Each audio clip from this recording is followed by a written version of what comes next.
નમસ્કાર મિત્રો, ગુજરાત ફર્સ્ટ ન્યૂઝમાં તમારું સ્વાગત છે। જાણીએ આજના સમાચાર। મિત્રો, હાલ જ એક મોટી ખબર સામે આવી છે। દ્વારકાના ધારાગઢ ગામે જામનગરના એક જ પરિવારના 4 સભ્યોએ રેલવે ફાટક પાસે ઝેરી દવા ગટગટાવી સામૂહિક આપઘાત કર્યો હોવાની કરુણ ઘટના સામે આવી છે, જેઓના મૃતદેહ નાના એવા ધારાગઢ ગામ પાસેથી મળી આવતા પોલીસ સ્થળ પર દોડી ગઈ હતી। પોલીસે ઘટના સ્થળ પર જઈને ચારેય લાશનો કબજો મેળવીને પોસ્ટમોર્ટમ અર્થે કલ્યાણપુર સિવિલ હોસ્પિટલમાં ખસેડી છે।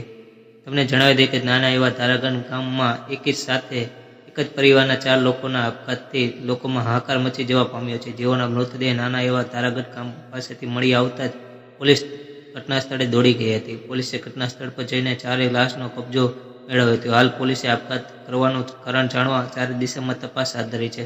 આ પરિવાર મૂળ લાલપુરના મોડ પર ગામનો હતો અને હાલ જામનગરના ગોકુલનગર તરફ આવેલા માધવબાગ એક વિસ્તારમાં રહેતો હતો। મૃતદેહોએ ધારાગઢ ગામ નજીક આવેલા રેલવે ફાટક પાસેથી મળી આવતા જેના પછી પોલીસ તાત્કાલિક ઘટના સ્થળે પહોંચી ગઈ હતી। હાલ પોલીસે આપઘાતની કારણોની તપાસ કરી રહી છે, જો કે હાલમાં કોઈ સ્પષ્ટ કારણ જાણવા મળ્યું નથી। આવી જ માહિતી માટે ચેનલને સબસ્ક્રાઇબ અને વિડીયોને લાઇક કરજો મિત્રો। ધન્યવાદ।